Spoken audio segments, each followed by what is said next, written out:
গ্রাহকলর জমা দেয়া গ্যাস ও পানির বিলর টেয়া আত্মসাতের মামলায় নগরের ইউসিবি ব্যাংক লিমিটেড হালিশহর শাখার সাবেক জুনিয়র ক্যাশ অফিসার তাজকিরাতুন নেসারে 5 বছরের কারাদণ্ড দিয়ে আদালত গতকাল চট্টগ্রাম বিভাগীয় বিশেষ জজ মিজানুর রহমান এই রায় ঘোষণা করে। এই সময় আসামি হাজির নছিলু, তিনি পলাতক আছে। এতালাই তার বিরুদ্ধে সাজা পরোয়ানা জারি করছে।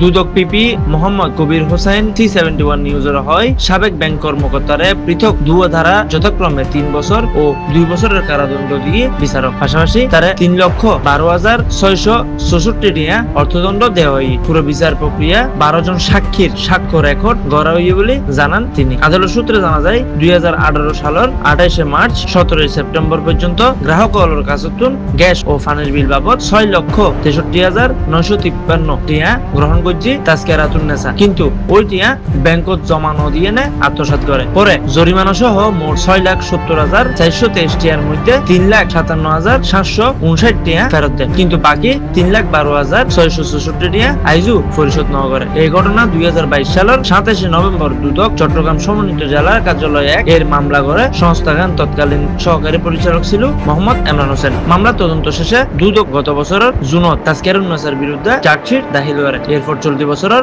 19 জুন তার বিরুদ্ধে চার্জশিট গ্রহণ করে বিচার শুরু করিবার আদেশ দেন বিচারক। C71 news desk report, Chittagong.